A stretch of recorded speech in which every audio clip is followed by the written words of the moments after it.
Buhari Osinbajo will clash. President's convoy attack. I see confusion in the villa. Ayodele releases prophecies.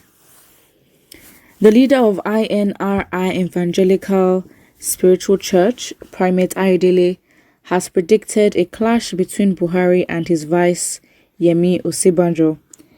Primate Ayodele also disclosed that some of Buhari and Osinbajo's aides will also clash. In a series of prophecies he issued in his church, the clergyman also warned Buhari to be careful with his movement from October to December this year because his convoy would be attacked. He urged the Nigerian government to ensure that the presidential jet is put in order to avoid crisis. Primate Ayodele said, "There will be threats in the villa. I am seeing confusion in the villa. Buhari will lose one of his aides. There is going to be a clash between Buhari and Osinbajo and their aides, mark my word."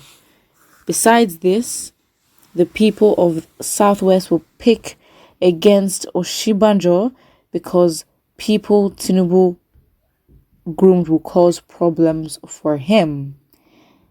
Swagger will be swept away because they have not done any good plan. There is going to be a problem, there are going to be problems in Swagger. Apart from this, Tinubu's efforts will not be appreciated. EFCC will expose a lot of things.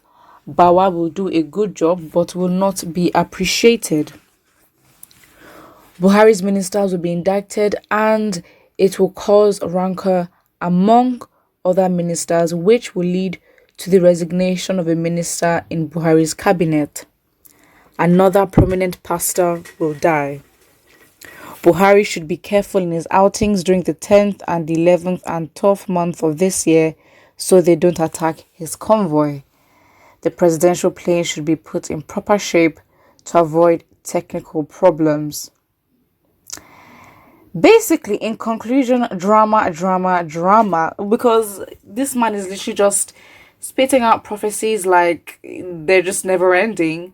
And it seems like, yes, as Nigerians, we are going to be fully engaged.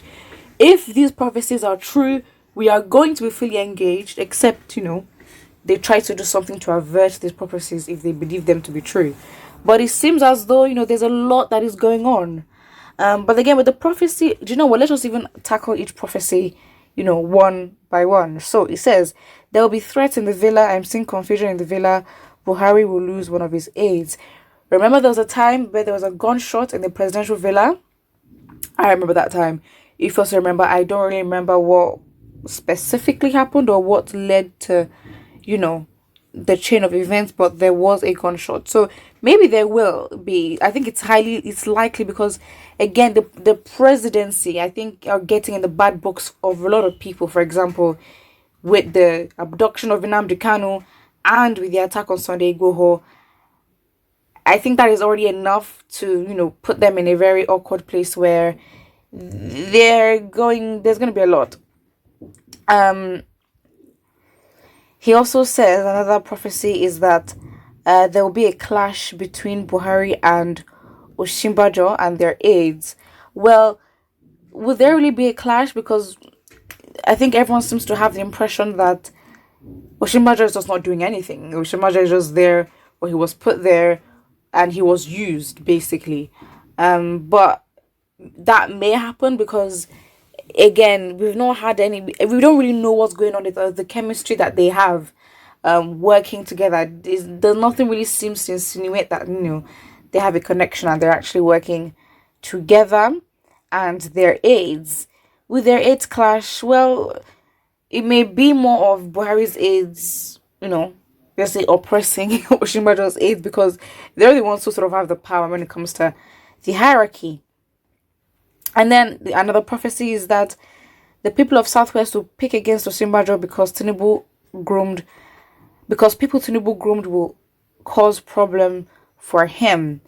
I think that is highly likely. I think a lot of Yorubas are sort of getting a hang of the real situation of how politics are working or how the politics work in Nigeria. And to be honest, I think we're getting to a point where I think we're going to analyze not everybody's positions, but key position. And Osinbajo is very much a key position. I mean, he holds a key position. He's the vice president.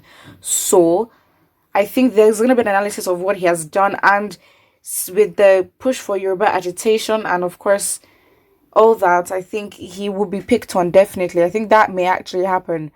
And the people that Tinubu will that have groomed will cause problem for him. I'm not really sure about that. I mean, I don't even know who Tinubu has groomed. That is actually popular. Maybe I'm not sure. But we will see, because again, apparently Tinubu has presidential, ambitions as well. I am not really sure what swagger is. SWAGA in capital letters. I guess it's an acronym for something. For a group. I'm not really sure what they do and all that. But let me just see, because I'm not really sure. Because the name swagger, I'm like, gives the wrong idea. Yeah, I really cannot find what this. Okay, so I think I found it. So it says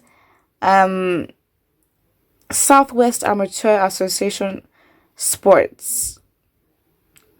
I'm not sure that's what it means. Yeah. Yeah. I don't think that's what it means. I guess it's just it's a group of people. I mean, I can't really find any information to prove what swagger is. And it says, apart from this, Tinubu's efforts will not be appreciated. Well, again, Tinubu has put in a lot of effort, but then, I guess this may support this man's prophecies, is that Tinubu has, in the past, he's sort of pleased the Northerners in terms of, let's say, with the Shasha, I don't know how to pronounce it, but with the market crisis, he never really was vocal about anything. But I think a situation happened in the North where he went to go visit some prominent leaders, maybe for whatever reason.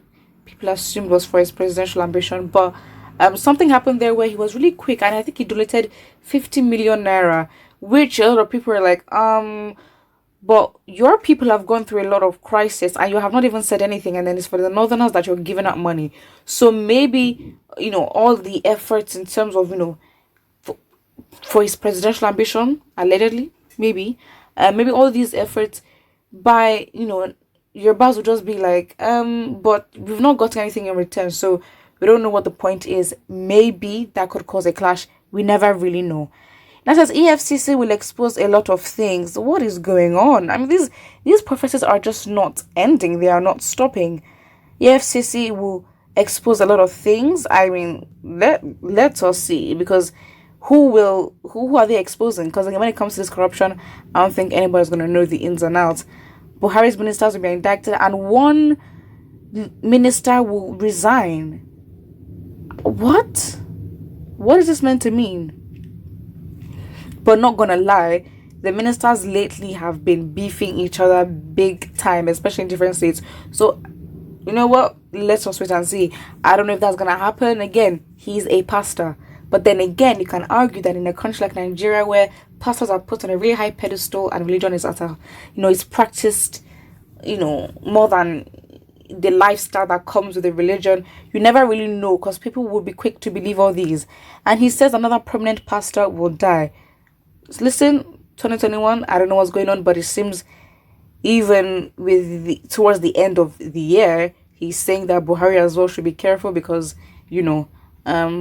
the presidential plane should be put in proper shape to avoid technical problems. What is that meant to mean?